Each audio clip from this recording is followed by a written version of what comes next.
10 ans d'attente et le retour en Ligue 1 pour une institution du football. Le 29 mai, l'AJ Auxerre bat Saint-Etienne au tir au but et remonte dans l'élite.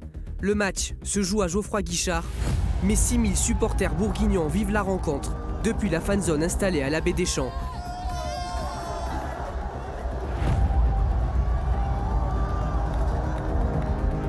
Après les émotions de la montée, retour à la réalité de la Ligue 1.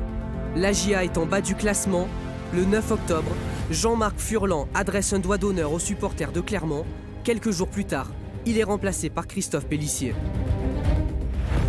Eux étaient à 2 doigts de la montée en top 14. Le 30 mai, les supporters de Luçon-Nevers fêtent leur rugbymen. La veille, ils ont joué la première demi-finale de Pro D2 de l'histoire du club. Défaite 26-15 à Mont-de-Marsan, mais la performance est historique.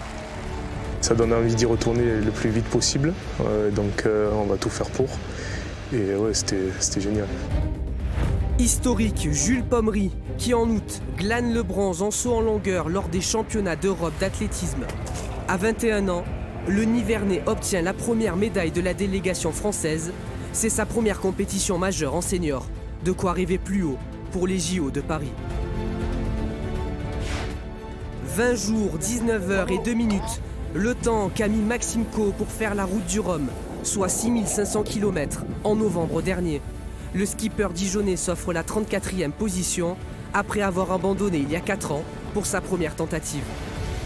Ça fait un peu quelque chose auquel on ne s'attend pas. C'est un soulagement qui est vraiment génial. Une Coupe du Monde de football en hiver, c'est inédit. Mais la fraîcheur n'empêche pas la France de vibrer.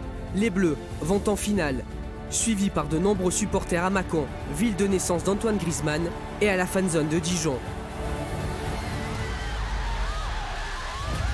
Malgré la défaite face à l'Argentine, l'équipe de France aura marqué cette année sport de son empreinte.